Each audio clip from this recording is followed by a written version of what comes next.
பாண்டியன் ஸ்டோர்ஸில் மயிலோட தங்கச்சியான சுடருக்கும் சரவணனுக்கும் கல்யாணமா? அதுவும் கல்யாணம் பண்ணி வைக்கிறது மயிலோட அம்மாவா? சரவணன் மென்டலி டிஸ்டர்ப் ஆகி இருக்கிற விஷயம், அதே மாதிரி ஹாஸ்பிட்டலில் ட்ரீட்மெண்ட் எடுத்துக்கிற விஷயம் எல்லாமே மயிலோட அம்மாவுக்கு தெரிய வருது. மயிலோட அம்மா சரவணனோட நிலைமையை நினச்சி ரொம்ப சந்தோஷப்படுறாங்க. ஆனால் மயில் தான் ரொம்ப வருத்தப்படுறாங்க. மயிலோட அம்மா அதே சந்தோஷத்தோட தூங்குறதுக்கு போகிறாங்க. திடீர்னு தூக்கத்திலிருந்து பதறி போய் எந்திக்கிறாங்க. அவங்களுக்கு ஒரு கனவு வந்திருக்கும். சரவணனும் சுடரும் கல்யாணம் பண்ணிக்கிற மாதிரி ஒரு கனவு வருது. மயிலோட அம்மாவே கல்யாணம் பண்ணி வைக்கிற மாதிரி கனவு வந்த உடனே மயிலோட அம்மா பதறி போய் எந்திக்கிறாங்க. வேகமாக போய் சாமி ரூமில் சாமிலாம் கும்பிட்டுட்டு இருக்காங்க. இதெல்லாம் சுடர் பார்த்துட்டு, என்னம்மா ஆச்சு உனக்குன்னு கேட்குறாங்க.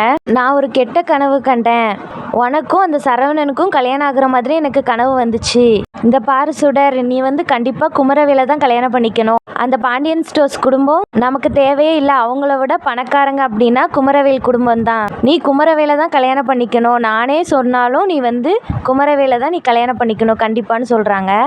சுடரும், சரிம்மா நீ ஏன் இப்படி தப்பாக யோசனை பண்ணிக்கிட்டு இருக்க, நான் கண்டிப்பாக குமரவேலை தான் கல்யாணம் பண்ணிப்பேன் அப்படின்னு சுடர் சொல்கிறாங்க. அதுக்கப்புறம் தான் மயிலோட அம்மாவுக்கு நிம்மதியாகவே இருக்குது. ஆனால் இது எல்லாத்தையுமே மயில் பார்த்துக்கிட்டு இருக்காங்க. மயிலே நீலாம் திருந்தவே மாட்டேம்மா அப்படின்னு சொல்லிட்டு போயிடுறாங்க.